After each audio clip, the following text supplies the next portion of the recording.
Hello everyone and welcome back to another video.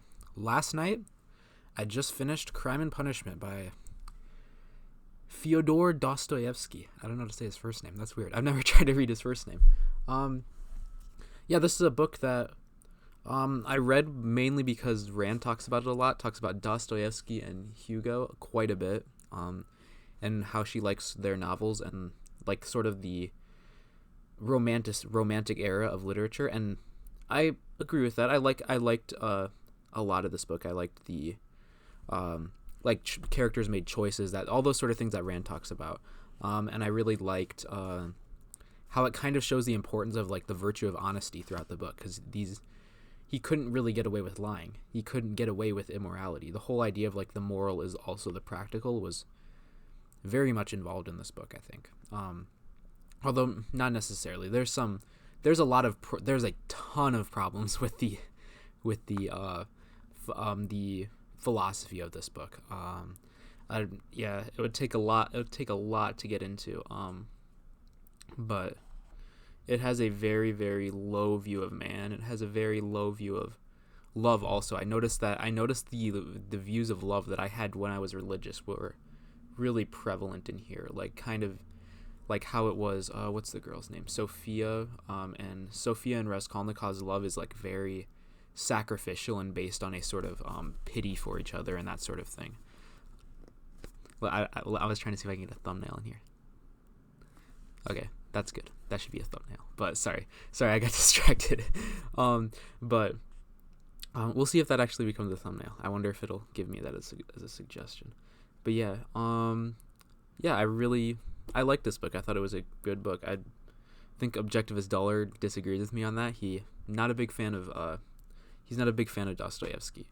But I really did like this book. I wrote in my poetry class last semester, I wrote a poem about the murder scene in this book from Lizavetta's perspective. So I thought that was I don't know. I like this book. I thought it was an interesting read.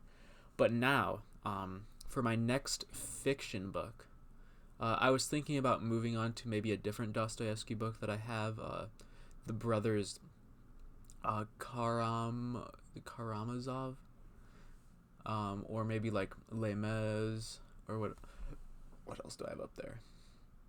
I was thinking maybe reading Tolstoy sometimes, because Rand doesn't like him very much, so I thought like she kind of talks about how he's like the epitome of a bad author, or of an evil author, so I think those could be an interesting read.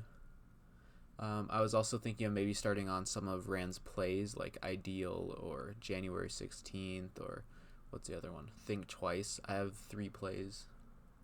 But I ultimately decided that instead of reading books that are new that I haven't read before, I would go back to rereading the greatest book of all time, my favorite book, The Fountainhead. Yeah, I know some people might have been expecting Atlas Shrugged, but this is the book that I read first. This is the first Rand book that I read. I read it after watching Rucka's interview on the Rubin Report, and this was the book that Rucka talked about a lot, and I decided to read this. And even just starting, I love Roark so much. He's such a great character, man. Just oh man, I opened to the page. Hold up. He just keeps asking why when the dean's telling him about the how great the Parthenon is, or like, oh no, doing Renaissance villas. That's the part I opened to. But yeah, he's like, here's. Yeah, I could read this passage actually. Do you mean to tell me that you're thinking seriously of building that way when and if you are an architect? Yes.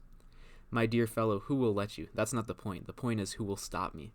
Look here, this is serious. I'm sorry that I haven't had a long, earnest talk with you earlier. I know. Don't interrupt me. You've seen a modernistic building or two, and it gave you ideas. But do you realize what a passing fancy this whole so-called modern movement is? You must learn to understand. And it has been proved by all authorities that everything beautiful in architecture has been done already. There is a treasure mine in every style of the past. We can only choose from the great masters. Who are we to improve upon them? We can only attempt, respectfully, to repeat. Why? Asked Howard Roark. No, thought the dean. No, he hasn't said anything else. It's a perfectly innocent word. He's not threatening me. But it's self-evident, said the dean. Look, said Roark evenly, and pointed at the window. Can you see the campus and the town? Do you see how many men are walking and living down there? Well, I don't give a damn what any of them think about architecture, or anything else for that matter. Why should I consider what their grandfathers thought of it? God, what an incredible section. Oh man, I love this. I love this all so much. What else? Man, I just want to like look up quotes and just start reading them. This is so good. Or he's like, you are a man not to be encouraged. You are dangerous. To whom? Asked Roark. But the dean rose, indicating that the interview was over. Oh man, this is such a good novel. What else was I looking for? There was one that I was looking for.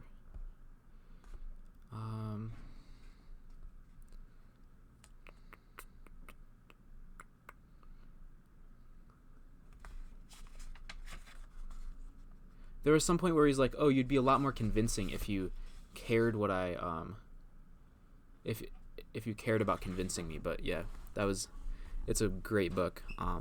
But yeah, I think that's all I have to say for today. Thank you all for watching, and I hope to see you all in the next video. Peace.